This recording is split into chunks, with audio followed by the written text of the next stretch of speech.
What's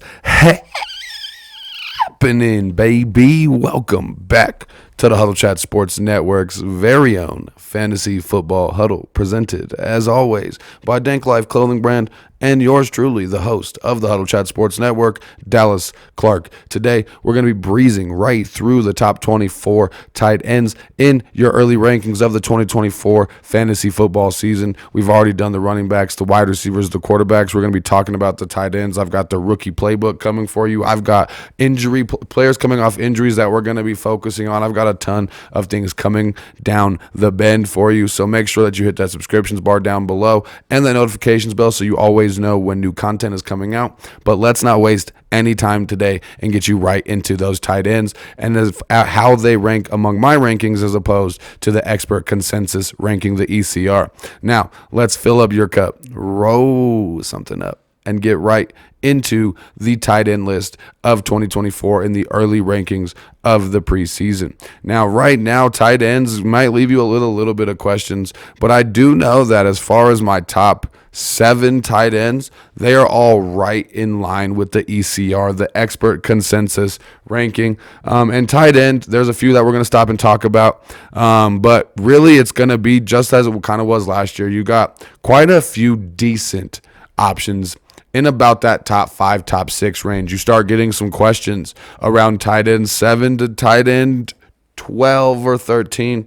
And then after that, you're hoping you don't really have to pick any of them up off the waiver wire. So let's get into some of these important things with the tight ends today. Like I said, tight end number 1 is going to be Sam Laporta from the Detroit Lions. Laporta right now, his price is about a 3rd round pick. And really, when you're looking at like tight end 4, Mark Andrews for me, Mark Andrews is a 6th round pick. So you're kind of seeing there in those top 4 tight ends, you're going to have to spend some capital to get those 4 tight ends. Like I said, I got Sam Laporta at number 1, and I really think a lot of it, of the hype behind Sam Laporta, could be some of the dynasty players trickling in as well. However, I do think Sam Laporta, he's on a good offense. He has heavy involvement in the offense. He was great last year. I do think there might be a slight hesitancy for me to believe that he gets better than he was last year due to the development of the targets around him. But I think Sam Laporta belongs at number 1. So do the experts right now. I got Travis Kelce at 2. I think it's just with the age, he's slowing down a little bit. You still expect him to be elite, but he might not be the man to beat in the tight end room. Number 3 is the one that I really want to stop and talk about is Trey McBride. I've heard people having Trey McBride all the way up as number 1 at their tight end list. There's a lot of Trey McBride hype this year, and it's understandable. When you watched Kyler and Trey McBride operate last year, they made magic through the 8 games that Kyler Murray was healthy last year. He had 8.3 targets per game, 6.6 receptions per game, and he had 14.8 full-point PPR points per game, which would have tied at the time for tight end number 1. So you can see the hype. It makes sense behind Trey McBride. I do kind of want to see what this offense looks like without Cliff Kingsbury, with the addition of the best wide receiver that Kyler Murray has ever had. And I do actually think that Marvin Harrison Jr. might add to the success of Trey McBride. So I definitely don't hate Trey McBride at the number 1 tight end. I just think at the number 3 tight end, he kind of belongs there. I would hate myself to draft Trey McBride over Travis Kelce. It just doesn't feel right. My number 4 tight end, rounding out the top tier tight ends, and I've been thinking about extending that number 1 tier of tight end to that top 6, as I was saying in the opening of the video, because those are the tight ends where you feel like you have very little question, maybe even the top 5 tight ends. But my number 5 tight end is Dalton Kincaid. Really not much to be said. He's got great involvement in the offense. He kind of took over out of nowhere, but Dalton Kincaid doesn't seem like he's going anywhere right now. I got George Kittle at the 6 right now. He's a part of one of the most efficient offenses, high touchdown opportunity. He might not get the volume that you were used to seeing from George Kittle back in his days where you were ranked, when you were kind of arguing between Kelce and Kittle as who was the number 1 tight end. He might not be getting that same volume, but he's still George Kittle. Now is when the questions start. It's going to be Kyle Pitts at 7. I really just don't want Kyle Pitts. I just don't trust Kyle Pitts. Expert consensus ranking has him at 7. It makes sense. He's got the improvement in the offense. He's got the improvement in the quarterback. Kyle Pitts has the best chance than he's ever had in his entire NFL career to have a decent season this year. Kyle Pitts has just always been supposed to be this amazing Calvin Johnson at tight end. And I just have not been yet to see it, and neither have you. So really is where the now number 8, my Jake Ferguson. I do have him one spot above the expert consensus ranking. I really just think he's a safe floor option. I don't think that he really finishes as a top 3 tight end, but I doubt that he finishes below tight end 10. He's a safe floor pick. He's heavily involved in the offense. It's a successful offense. You would like to see some more volume Jake Ferguson's way, but with how everything stands at the current moment, I am comfortable having Jake Ferguson as my tight end 1 and in the 8th spot in my tight end rankings. David Njoku, he was on fire last year. He deserves to be at number 9. No pun intended. He was literally on fire. But in the fantasy football standpoint, David Njoku killed it last season. I think he belongs in the top 10 easily. Number 10 is where I really feel like I'm lower on most people than anybody else, is Evan Ingram. Evan Ingram feels like Kyle Pitts before Kyle Pitts was drafted. I think he had a really good flash in the pan that first year, maybe 2 with the Giants. But ever since then, Evan Ingram has kind of just always been like a Jonnu Smith. You've been expecting a lot out of Evan Ingram, and he's yet to produce. He seems to always let you down. Not much has changed on the side of the football for the Jacksonville Jaguars that Evan Ingram plays on. That really makes me think much is going to be in a stepping up category for Evan Ingram, but I think that he could be argued as a top 10. But I might move my number 11, Dallas Goedert, up into that top 10 and put Dallas Goedert at 10. But right now, Dallas Goedert is at 11. It feels like he's the forgotten tight end going into this season. He doesn't have an absolutely amazing ceiling. It's not the tallest ceiling we've ever seen, but I really do think that I'm currently I have a big thing about buying the dip on the Philadelphia Eagles this year. I think when you're looking at people expecting the Eagles to take a step down, and there have been some losses on both sides of the ball for the Eagles, but looking at how Dallas Goedert has played when there was Zach Ertz and when he took over the number 1 role, I think Dallas Goedert is kind of being forgotten about, and I think he could easily make an argument for being a top 5 competing player this year as far as the tight end room.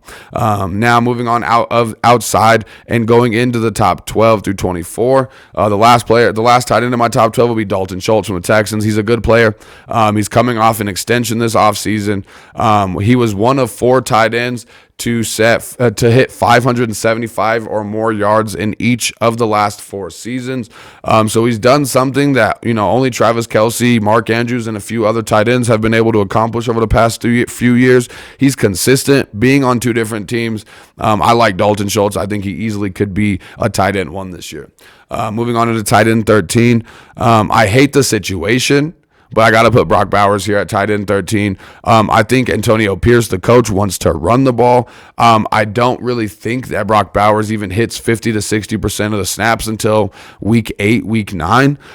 So I do think that it's kind of like the rookie hype, not much to be excited about in the tight end aspect of the rankings. That's getting Brock Bowers up here. But I definitely do not want to draft Brock Bowers expecting him to be my tight end 1 on week 1.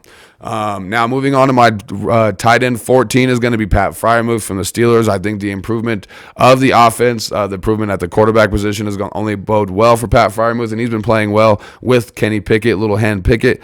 So I definitely think that Pat Freiermuth has a better year this year than he's had in the past. Cole Kmet, same thing, improvement in the quarterback room for him.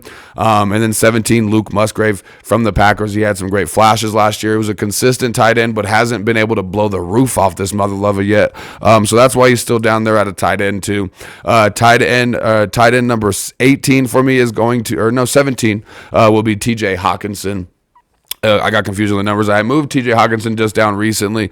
He's kind of slowly climbing down my rankings. I feel like there's a ton of injury optimism right now as far as TJ Hawkinson's season goes. He had a multi-ligament tear in his knee in December last year and was not able to have surgery until February. When you're looking at these multi-ligament tears, typically you have to wait for the swelling to go down. So before they could operate on his ACL, they had to wait for his MCL swelling to go down so they could operate correctly and get things right for him. I believe that TJ Hawkinson starts the season on the PUP list, so he's not going to be available until weeks 4 through 8. And I really don't think that TJ Hawkinson starts to take 70 to 80% of the snaps until maybe Thanksgiving of this season. So TJ Hawkinson is not somebody I don't even think you should roster right now. But you're looking at the questions and the options below him. Every tight end that I have below TJ Hawkinson right now feels like waiver wire streamers. Starting off with number 18 at Hunter Henry. He's always been a touchdown scorer. I think that the situation for the Patriots is maybe one of the best Hunter Henry's been in since his first year in the NFL when he was with the Chargers. I like my boy K. Dotton. You guys heard me talk about him last year in the waiver wire episodes. Cotton is what I like to call him. K. Dotton's going to be there at 19. You got Chig Okonkwo from the Titans at 20. 21, Noah Fant, I have a little bit higher than most people have on the expert consensus rankings at the current moment. He's got the 6th most tight end targets available to him going into 2024. You're looking at no real tight end competition, and I think that Noah Fant maybe gets 80% of the snaps. You're looking at all these like Will Dissly's and other tight ends that have been present in the Seattle Seahawks in these last few years that are always kind of in the same spot I've got Noah Fant in right now. They're all gone. Will Dissly's gone. It's just Noah Fant and no real competition behind him. So I think Noah Fant easily can be one of those tight ends that we're talking about, and even in the early parts of the season as far as waiver wire streamers. Following that up, we got number 22, Isaiah Likely, the backup to Mark Andrews. Not only is he the backup, but they did start using him a lot in 2 tight end sets. And then my last 2, I kind of got a lot of hope on these last 2. I slid them up higher in the ECR because at this point in my tight end rankings, I don't think that it's really going to be anybody that you're going to be rostering on draft night. These are going to be people that you're going to be keeping an eye on. I got Jonnu Smith. You got real no target earners behind him besides Jalen Waddle and Tyreek Hill. There's really no other targets. They used to have the Mike Gesicki, and we thought that experiment would work before they got Tyreek Hill, but for some reason it just didn't work out. But I think Jonnu Smith, he's an explosive player on an explosive offense. He's been good. He's been consistent throughout his whole career. When you look at his times in Atlanta, his times in Tennessee, Jonnu Smith has always been able to deliver, and I feel like this might just be a hope choice. But like I said, in these waiver wire streamers, that's what you're looking for right there is hope. So I got Jonnu Smith at 23 and Jawan Johnson at 24 from the New Orleans Saints. That's going to finish off my top 24 tight ends for you guys.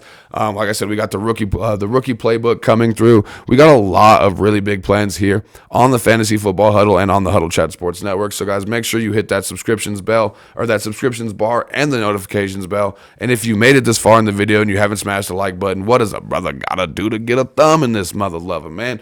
Anyway, y'all, make sure you're always keeping your chin up and your attitude all the way down. I'll see you guys next time. Peace out.